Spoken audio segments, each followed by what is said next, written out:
Buenos días. Creo que eso lo he dado a todo el mundo, me parece. Si hay alguien que se me haya escapado, pues luego te cogeré. Así que tranquilo. O tranquila.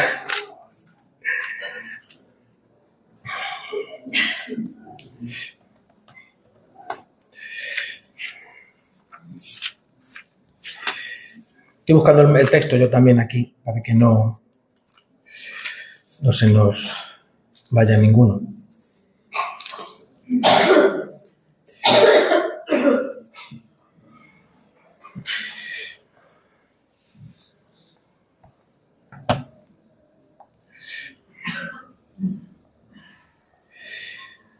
Quisiera comenzar contándoos la historia de una pelota. ¿Puedes poner la imagen, Marco? Porque no me han traído la pelota. ¿Veis esa foto? Eso es... ¿cómo no sé? Ya sabéis quién son. Tampoco hace falta. ¿Puedes ampliarlo? A ver si lo conseguimos. Vale.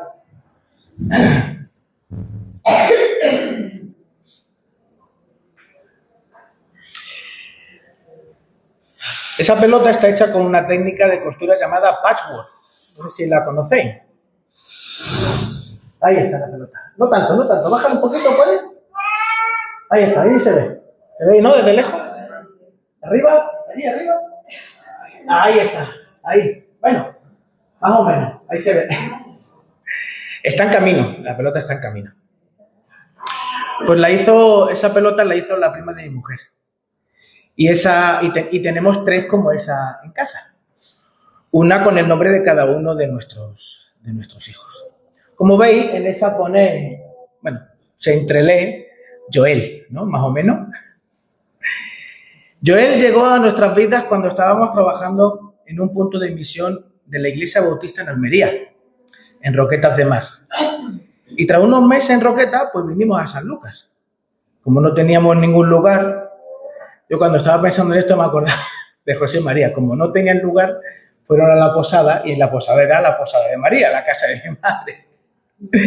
Y como no teníamos lugar donde quedarnos, pues le pedí a mi madre que nos preparase una habitación en la casa. Eso fue más o menos sobre el mes de marzo. El 24 de noviembre de ese año, de 2013, a falta de 2 días, Joel falleció. Para hacer ese momento más fácil, yo decía que se había emancipado sin nuestro permiso. Porque a veces el humor ayuda a sobrellevar situaciones que a uno lo desbordan, ¿verdad? Cuando pensaba en preparar esta predicación, hace un par de semanas atrás, pensaba en hablar sobre la oración.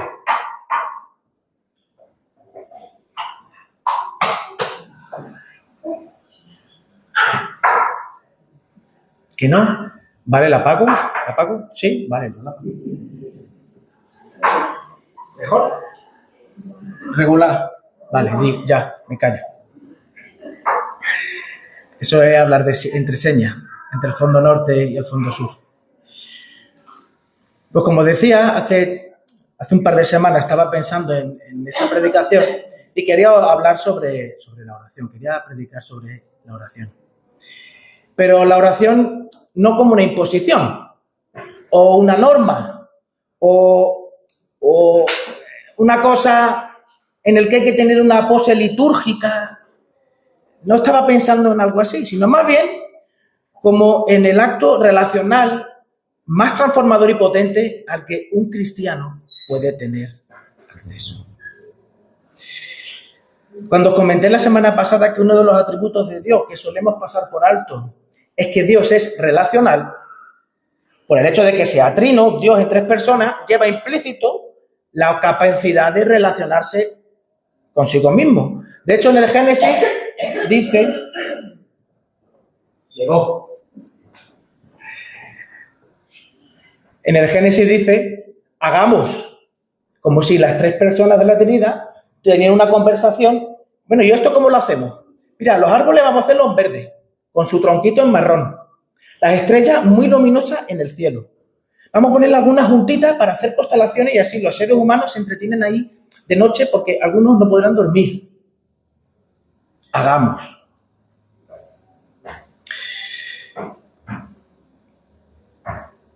Porque desde el Génesis hasta el Apocalipsis, Dios se le ingenia de mil y una maneras para relacionarse con el ser humano, sin traicionar su identidad ni violentar a la humanidad. Como dice la carta a los hebreos, la mayor expresión de esta acción comunicativa de Dios es Jesús de Nazaret. Porque Dios ha hablado a lo largo de los siglos a través de muchas formas y maneras, pero ahora lo hace a través del Hijo. La Biblia tiene pasajes que nos invitan de una forma muy enfática a la oración. Primera de Tesalonicenses 5:17.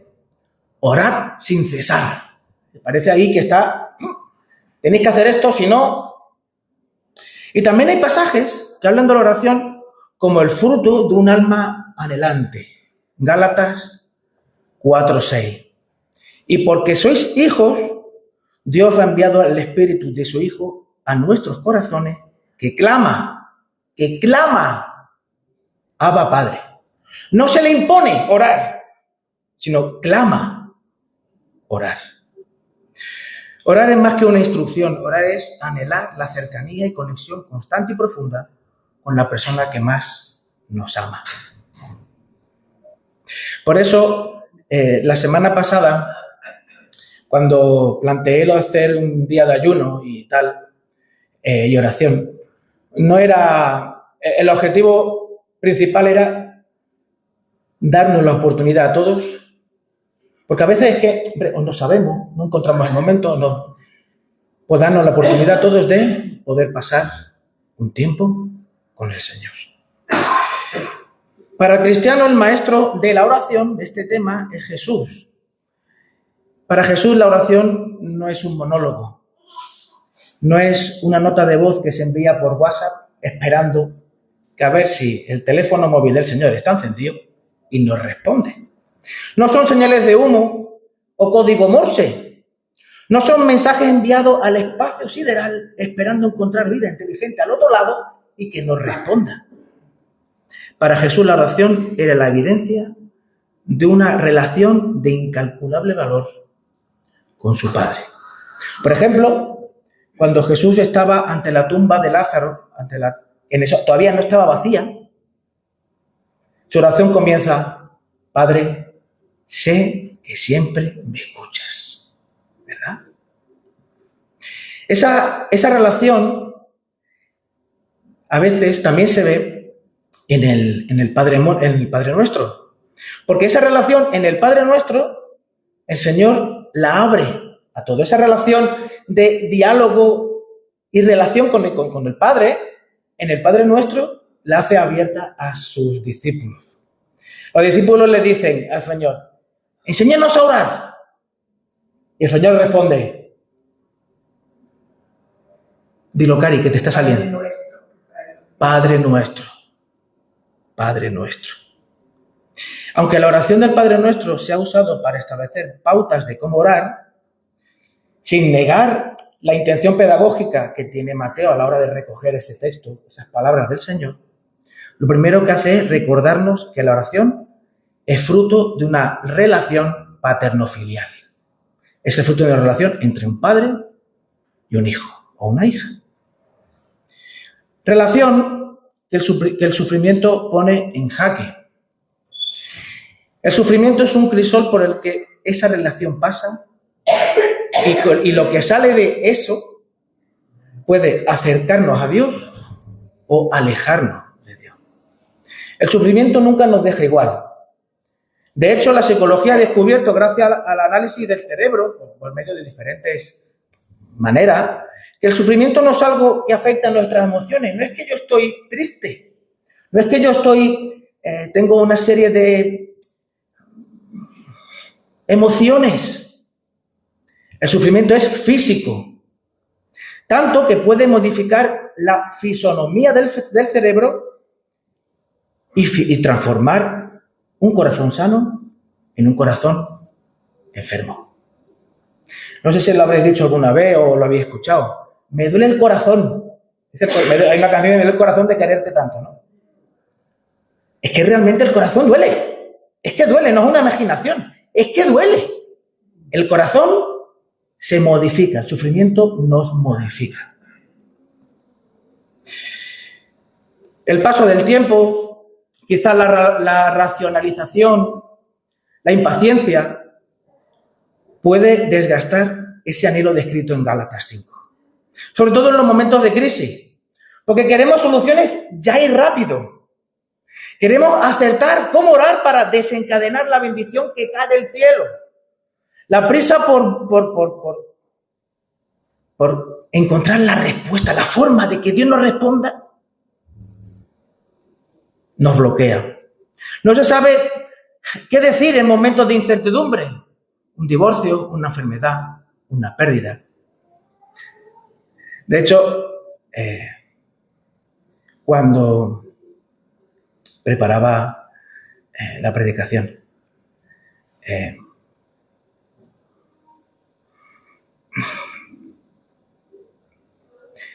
no podía evitar pensar en lo mucho que nos conocemos. Porque todos los que estamos aquí, tenemos una vida vivida. Los más viejos más larga, los más jóvenes pues menos. Pero todos tenemos una vida vivida.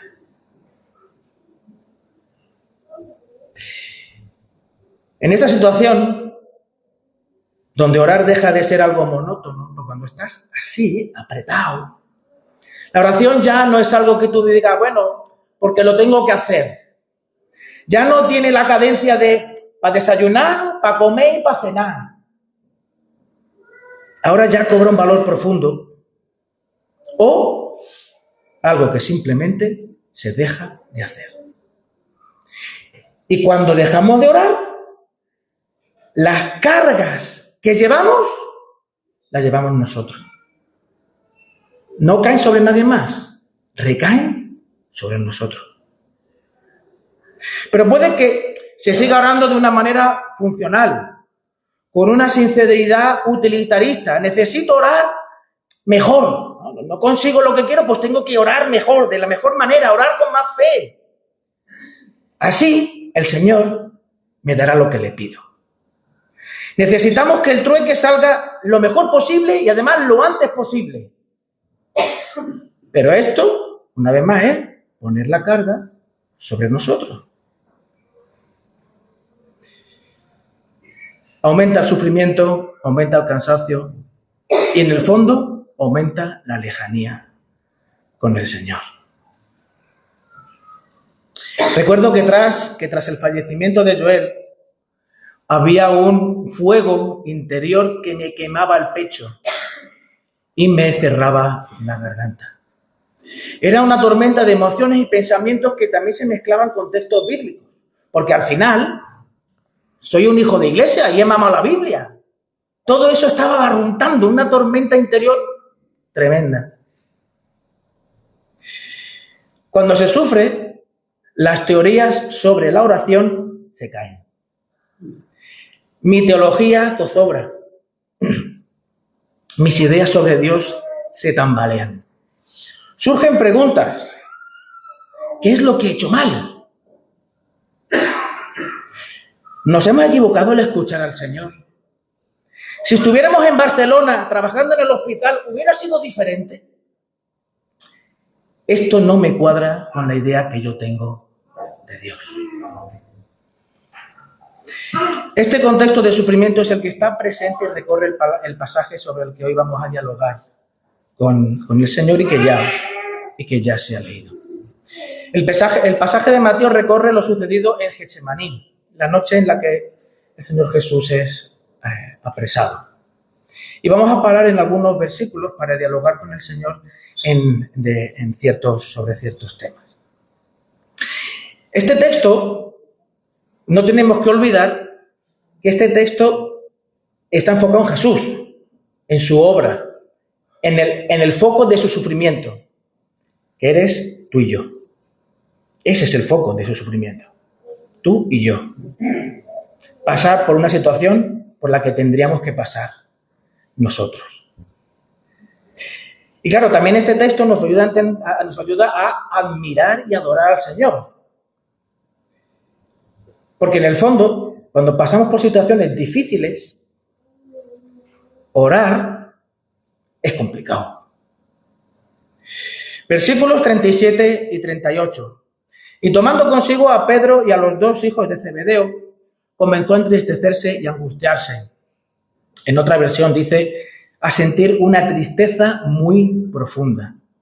Entonces les dijo, mi alma está muy afligida hasta el punto de la muerte. En otra versión dice, siento que voy a morir. Aún no estaba en la cruz, pero bueno, es que conecta tanto, ¿no?, con las situaciones que vivimos. Quedaos aquí y velad conmigo. Y no durmáis, dice otra versión. No durmáis, quedaos aquí y velad conmigo. Una de las cosas que el Señor hace es reconocer el momento por el que Él está pasando. Porque reconocer el momento por el que estamos pasando nos ayuda a orar. Estas palabras del Señor dejan claro que Él sabía que estaba en Getsemaní. Getsemaní es la antesala de la cruz. El sufrimiento que Cristo está experimentando es tremendo y es maravilloso observar que Él no se esconde, no disimula, no aparenta estar bien delante de los demás porque le da vergüenza, porque no quiere que le pregunten. Al contrario, es de esos momentos en los que la humanidad de Jesús se hace evidente, pero brutal y descarnadamente evidente. ¿Cuántas veces en medio de nuestro Getsemaní tratamos de quitar importancia para no derrumbarnos? ¿Cuántas veces no nos escondemos tras esa careta de autosuficiencia, sonrisa de postura, pero en el fondo nos estamos muriendo? O incluso decimos, esto no pasa nada, como una forma de escapar del dolor. ¿Qué pensarían los discípulos? Esos 3 que estaban allí, bueno, y el resto, ¿no? ¿Qué pensarían los discípulos de estas palabras de Jesús?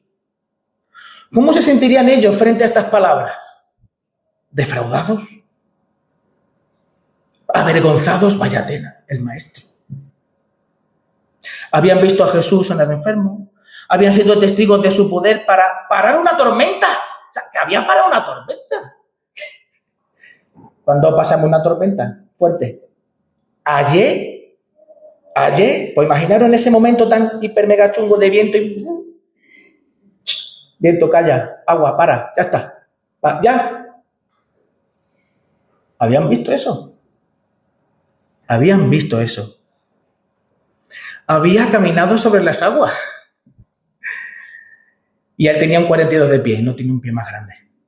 Sé que lo estabas pensando. Tenían puesta toda su confianza en él y en su proyecto de reino de Dios. Él venía a libertarlos, a salvarlos. ¿Y ahora se estaba derrumbando? ¿Qué cosa, no?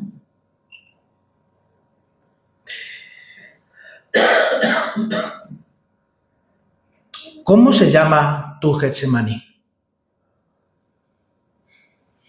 Getsemaní es el momento de reconocer la etapa que nos toca vivir. No reconocer la etapa nos impide orar con intencionalidad. A veces estamos en Getsemaní, pero pensamos que estamos en el Edén. Y nos preguntamos, ¿cómo es posible que estando en el Edén, o con todo lo necesario para estar en el Edén, estén pasando estas cosas? Getsemaní es el lugar del que no hay que salir corriendo. ¿Cuándo fue la última vez que le dijiste al Señor cómo te sientes? ¿Cuándo fue la última vez? Rubén, pero si Él ya lo sabe, lo hemos cantado. Él ya sabe. Ya, pero ¿y tú? ¿Y tú lo sabes? ¿Tú sabes cómo estás? ¿Tú sabes por qué y cómo has llegado a este momento de estar en el Getsemaní, pero pensar que estás en el Edén? Una de las cosas que trae el dolor y el sufrimiento es confusión. Ser sincero con uno mismo o con uno misma muchas veces nos ayuda a saber cómo orar, porque nos focaliza en el problema. El psicólogo José Luis Marín dice algo muy importante y que me chocó la primera vez que lo escuché y me hizo mucho que pensar. El ser humano enferma por falta de vocabulario. No sé si alguna vez, si alguien la ha escuchado, no sé si alguna vez la habéis escuchado. Lo que no se dice, lo que no se verbaliza, lo que no se saca del inconsciente al consciente y se comparte, nos mata. Él utiliza toda una serie de elementos biológicos del cerebro, el córtex prefrontal. Yo como de eso no sé. Al fin y al cabo es lo que tratas de esconder, lo que tratas de contener, lo que tratas de decir, ya pasó, esto no, o lo mantienes metido en un cajón olvidado dentro de tu memoria.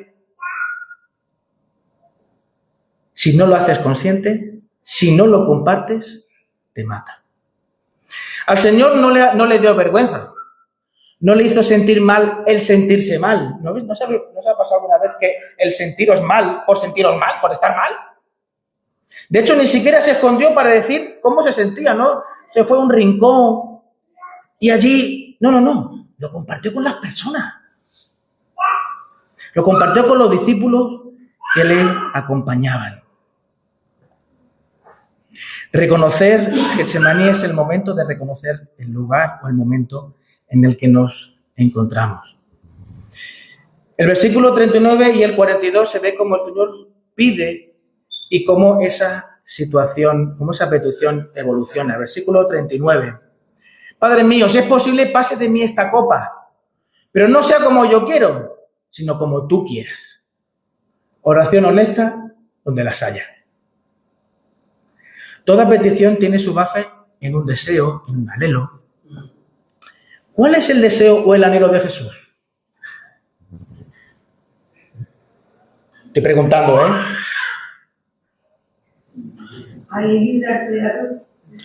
Librarse del sufrimiento. Librarse del sufrimiento.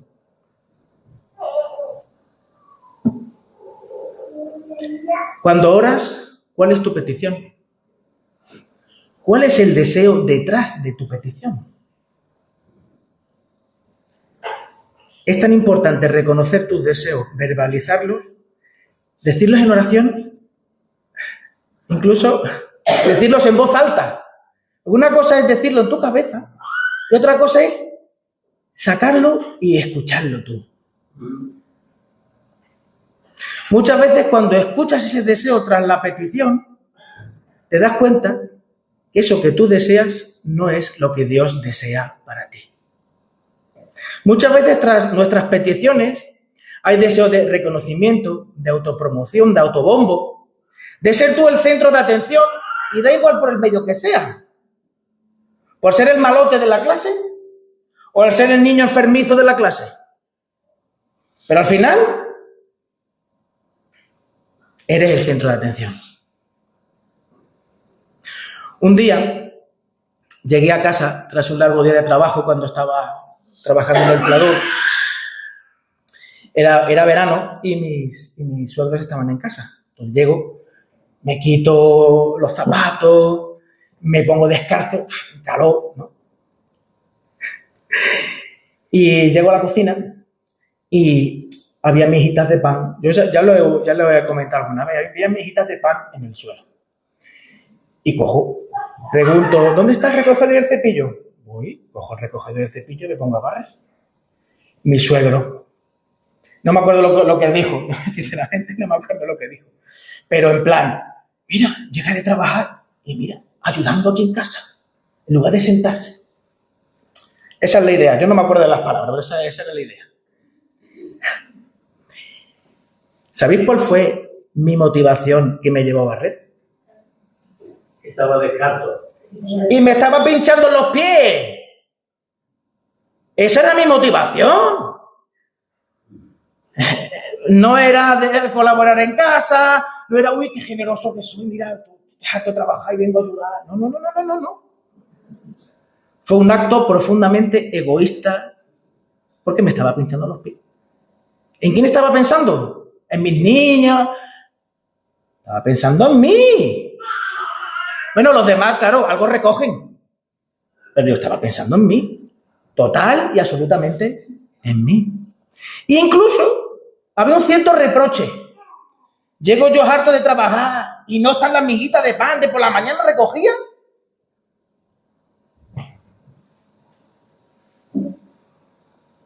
El sufrimiento nos empuja a enfocarnos en nosotros mismos, en tratar de hacer las cosas por nuestras fuerzas, a llevar las cargas sobre nosotros y hacer las cosas a nuestra manera. Por eso, cuando la oración se construye sobre una relación, o es la evidencia de esa relación, decirle al Señor nuestros deseos y motivaciones son el mejor antídoto para saber qué pedir y cómo pedir. Cuando eso sucede, cuando en el diálogo con el Señor tú le dices tus motivaciones, también te desvelas a ti mismo lo que realmente anhela tu corazón. Porque en los momentos de sufrimiento, tu interior es una tormenta. Versículos 40 y 41.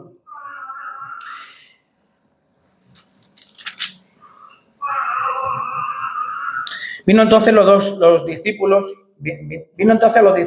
y los halló durmiendo y dijo: Pedro, con que no pudiste velar una hora conmigo, velad y orad para que no entréis en tentación. El espíritu está dispuesto, pero la carne es débil.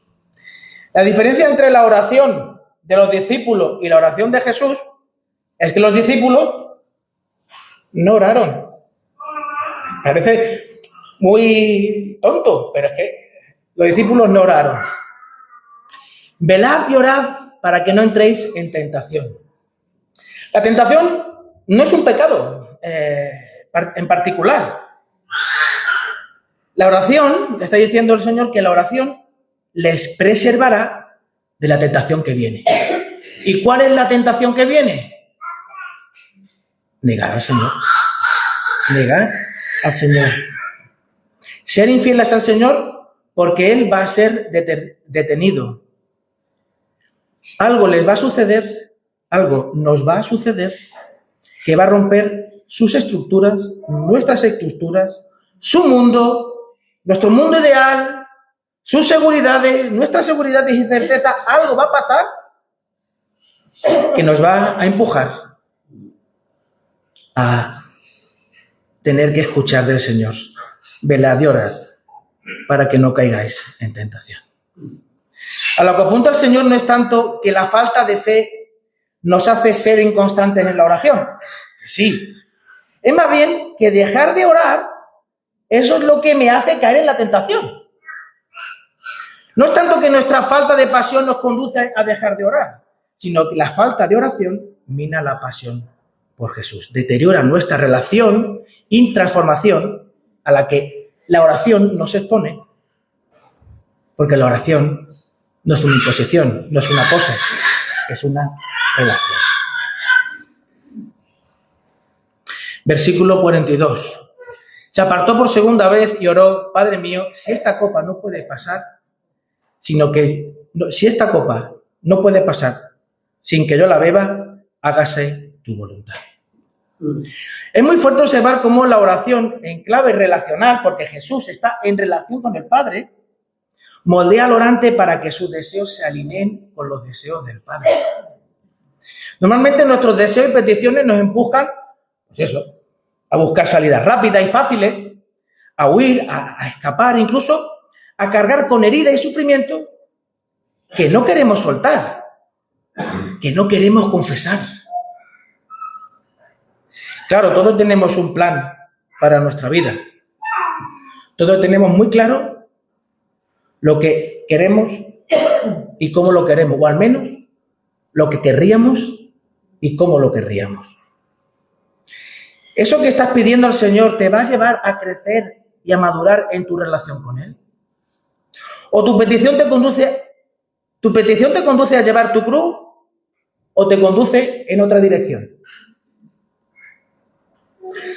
En ocasiones obedecemos cuando entendemos la voluntad del Señor. No sé si os ha pasado alguna vez.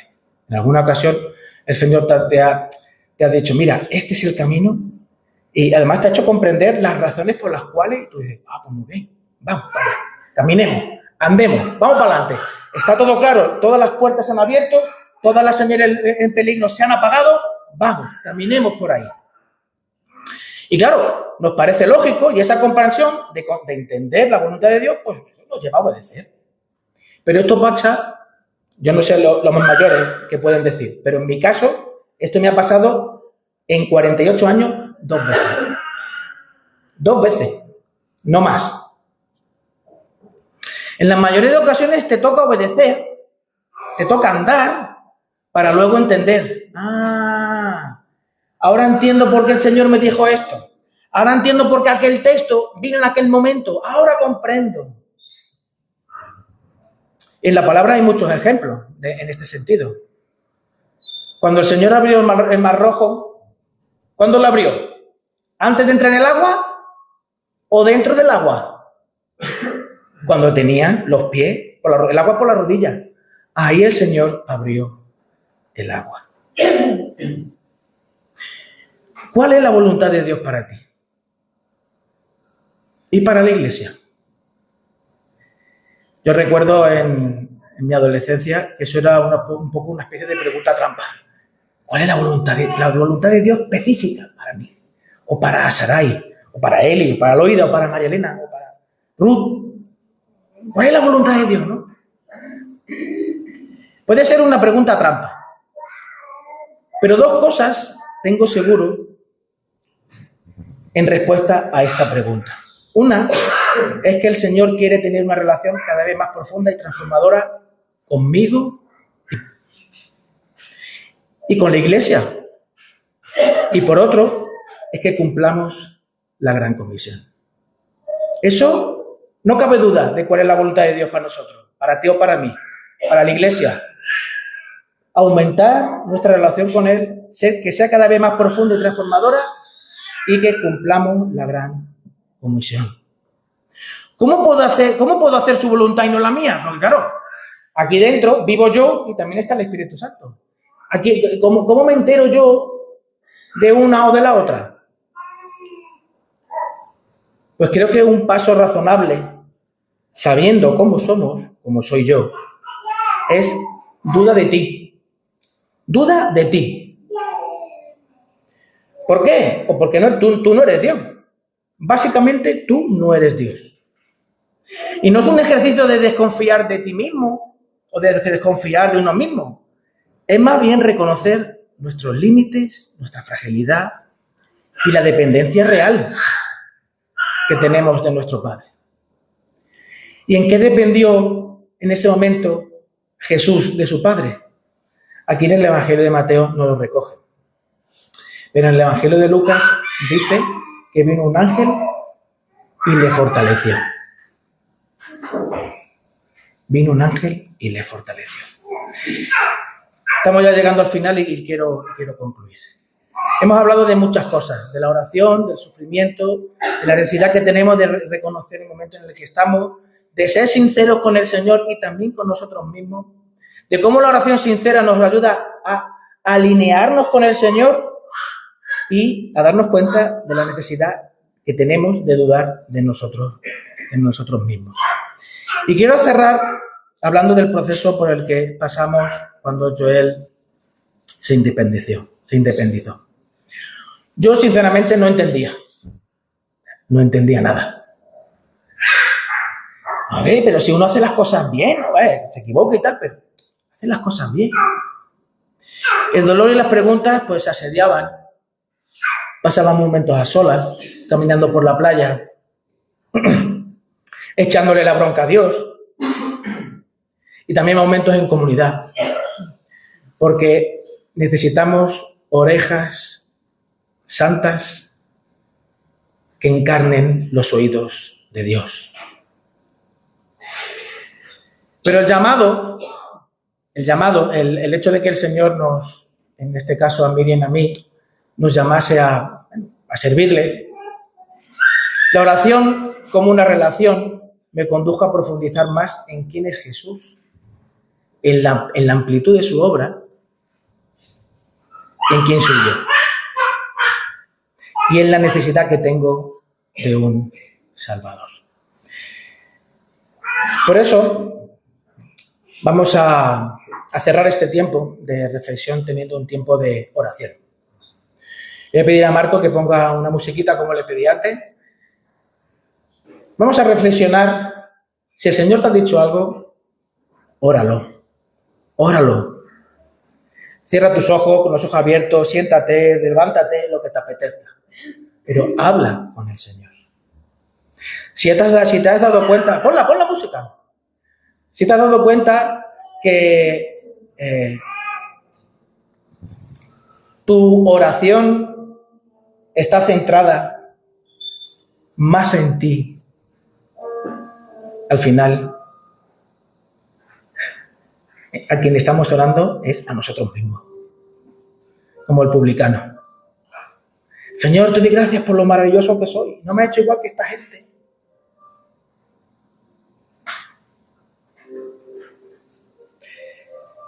¿Se te has dado cuenta que tu oración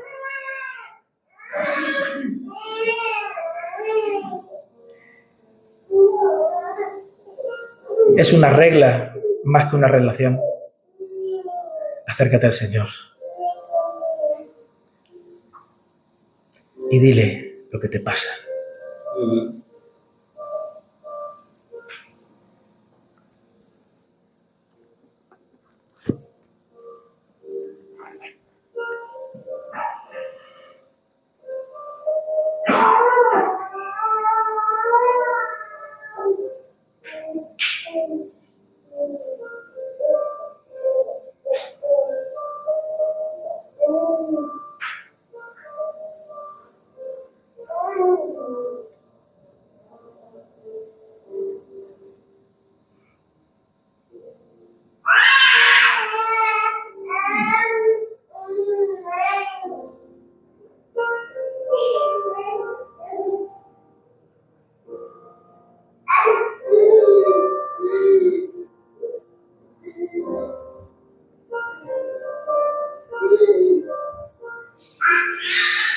Señor, te damos gracias por el regalo que nos das de poder hablar contigo sin filtros,